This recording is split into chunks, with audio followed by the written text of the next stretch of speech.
অবৈধ স্থাপনা উচ্ছেদ অভিযান চলছে। এই মুহূর্তে সেখানে আছেন সহকর্মী তৌহিদুল তারেক। ওই এলাকায় রেলের কি পরিমাণ জায়গা অবৈধ দখল হয়ে গিয়েছে জানাবেন, এছাড়া কতগুলো স্থাপনায় পর্যন্ত উচ্ছেদ হয়েছে?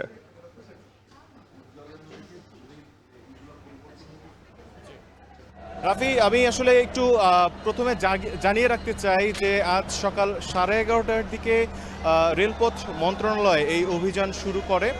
অভিযান শুরুর আগে আমরা আসলে এই অভিযান যিনি পরিচালনা করছেন ভূসম্পত্তি কর্মকর্তা ও ঢাকা নির্বাহী ম্যাজিস্ট্রেট জনাব মোহাম্মদ নাসিরউদ্দিন মাহমুদের সাথে আমরা কথা বলার চেষ্টা করি এবং আমরা জানার চেষ্টা করি আসলে এই তেজগাঁও শিল্প এলাকায় এই যেই রেল স্টেশনটি আছে এর আশপাশে কি পরিমাণ জমি এবং কি পরিমাণ জায়গা অবৈধ স্থাপনায় বা দখলকৃত আছে তিনি আসলে আমাদের তখন সঠিকভাবে কোনো উত্তর দিতে পারেনি। তিনি বলছেন এই যতদূর চোখ যায় এই রেলের দুই পাশে ততটুক জমি রেলের আছে, কিন্তু কি পরিমাণ সম্পত্তি আসলে দখলকৃত সে সম্পর্কে তিনি কোনো সঠিক আমাদের উত্তর দিতে পারেননি। তবে ইতোমধ্যেই এই 1 ঘন্টায় প্রায় অর্ধ শতাধিকের উপরে কিছু অবৈধ স্থাপনা ধ্বংস করা হয়েছে এবং এখনও এই অভিযান চলমান।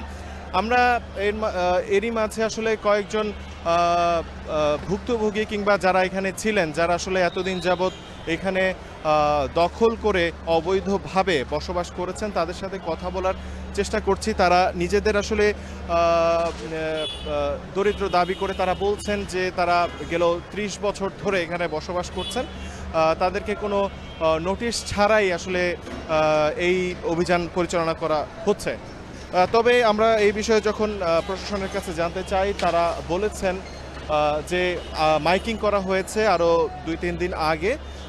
এই এলাকায় অত্র এলাকায় জানানো হয়েছে যে যারা এখানে অবৈধভাবে তাদের স্থাপনা রেখেছেন। জি,